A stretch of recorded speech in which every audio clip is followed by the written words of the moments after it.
ये हम बोलते हैं विद रिस्पेक्ट टू हमारे सरफेस पे हमें लग रहा है रेस्ट पर, लेकिन ऐसा कुछ नहीं है, इसलिए इनर्शियल और नॉन इनर्शियल फ्रेम की बात की गई। ठीक है, अब हम इसके बाद बात करते हैं मोशन इन 1, 2 एंड 3 डिमेंशन। फिर डिस्टेंस डिस्प्लेसमेंट के बारे में बात करेंगे और उसके बाद हम स्पीड के बारे में बात करेंगे। तो यहाँ पर हम बात करते हैं motion in 1D, 2D and 3D। 1D means 1 dimension, 2D means 2 dimension, 3D means 3 dimension। तो मोशन इन 1D की बात करते हैं सबसे पहले। Motion in 1D, motion is motion of an object is said to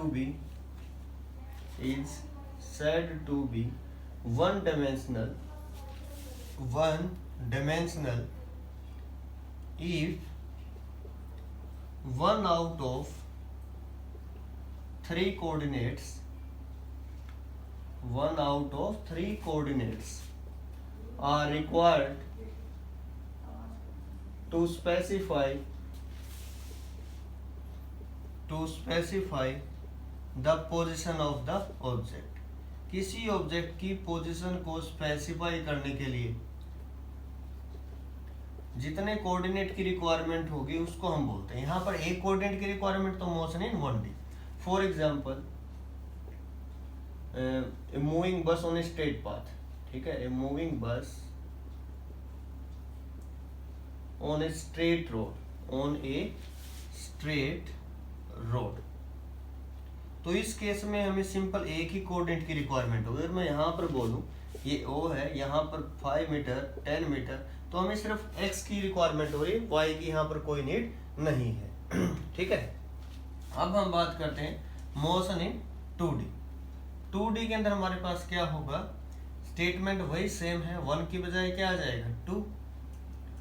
motion of an object is said to be in 2 dimensional। यहाँ पर थोड़ा चेंज करना पड़ेगा आपको, 2 dimensional if 2 out of 3 coordinates are required to specify the position of an object। Clear, इसका example हमारे पास change हो जाएगा। ठीक है, इसका एग्जांपल हमारे पास हो जाएगा मोशन इन ए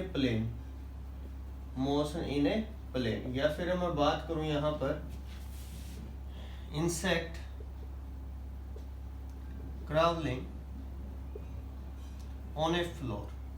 कोई जो छोटे मोटे कीड़े नहीं होते, ये यहाँ पर फॉर एग्जांपल अगर फर्श पर चले तो हमारे पास मोशन इन 2D का एग्जांपल होता है। अगर एक प्लेन की बात करूँ मैं इसकी, तो वो 2D है, हमारे पास दो पोजीशन की रिक्वायरमेंट हो रही है, x और y की। मैं अगर यहाँ बोलूँ यहाँ कोई ऑब्जेक्ट है, यहाँ ओरिजिन है, तो मुझे x में भी जाना पड़ेगा, y में भी। तो इस प्रकार से ये जो होगा motion in 1D and 2D।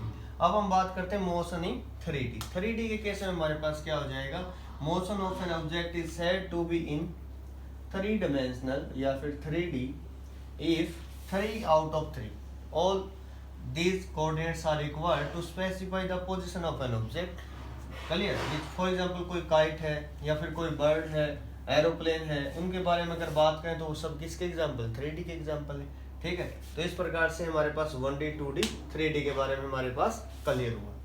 अब हम बात करते हैं डिस्टेंस या फिर पाथ लेंथ और डिस्प्लेसमेंट की। क्लियर, डिस्टेंस और डिस्प्लेसमेंट के बारे में सभी ने पढ़ा हुआ। क्या होता है, एक्चुअल पाथ जो होता है उसको डिस्टेंस बोलते हैं, और जो एक्चुअल नहीं होता उसको हम डिस्प्लेसमेंट बोलते हैं। मतलब जो शॉर्टेस्ट होता है उसको हम डिस्प्लेसमेंट बोलते हैं। तो यहाँ पर मैं डिफरेंस से क्लियर करते हैं, तो इनके बारे में सारी डिटेल्स हम अभी कर लेते हैं। Distance, displacement. I think video quality और इसके अंदर किसी बच्चों को इसी प्रकार की कोई प्रॉब्लम नहीं आ रही होगी। बिल्कुल आराम से करें तो सभी चीजें क्लियर हो जाएंगी। डिस्टेंस क्या होती है, actual path length. Clear, actual path length जो होती है that is called distance, actual path length between any 2 point. ये क्या होता है, shortest path length, shortest path length.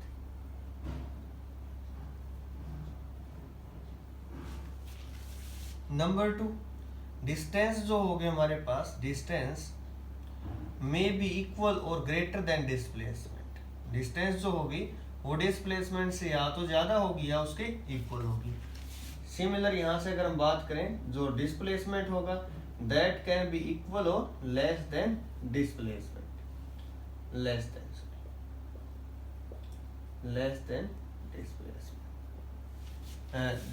Sorry, यहाँ पर हमने बोला कि जो डिस्प्लेसमेंट होगा दैट इज इक्वल और less than distance. Clear. Number 3 हम बात करें, डिस्टेंस जो है कैन बी पॉजिटिव और zero but can never be negative. Negative नहीं हो सकती, पॉजिटिव होती, जीरो हो सकती है लेकिन नेगेटिव नहीं होगी। सिमिलर अगर यहाँ देखें हमारे पास ये पॉजिटिव भी हो सकता है, जीरो भी हो सकता है और नेगेटिव वैल्यू भी हमारे पास दे सकता है। Number 4, distance between any two points may have large number of values। Distance हमारे पास किसी भी दो पॉइंट की अगर हम बात करूं वो बहुत ज्यादा, ये हो सकती है, ये भी हो सकती है, ये सब डिस्टेंस हमारे पास अलग अलग होंगी। लेकिन जो डिस्प्लेसमेंट होगा ना, displacement between any two point have only unique value, only single value होगी। Displacement between any two points gives a unique value. एक यूनिक वैल्यू होगी हमारे पास। क्लियर। एक सिंगल वैल्यू हमें देगा। अब अगर मैं बात करूं यहाँ पर नंबर 5, अभी मैं क्लियर भी करूंगा, वैसे आपने 9th क्लास में पढ़ा हुआ भी है। It is a scalar quantity.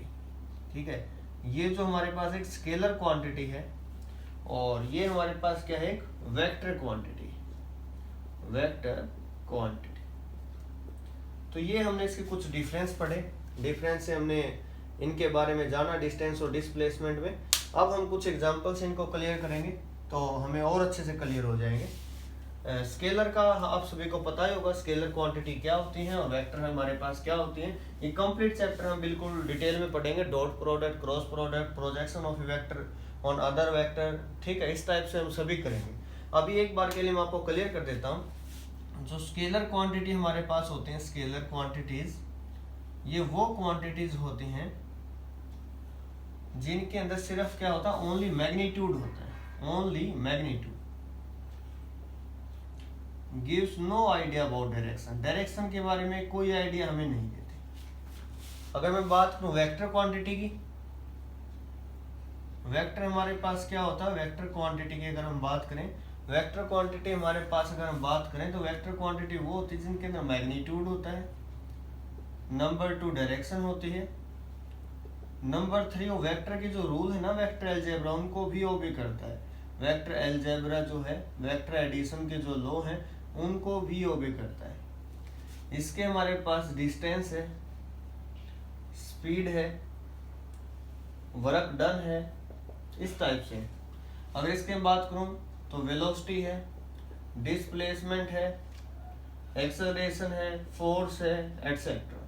ठीक है, इस टाइप से हमारे पास ये स्केलर और वेक्टर क्वांटिटी के बारे में हम लोगों ने जाना। अब हम बात करते हैं आगे फर्दर डिस्टेंस डिस्प्लेसमेंट की। हमने बात की, अगर मैं बात करूं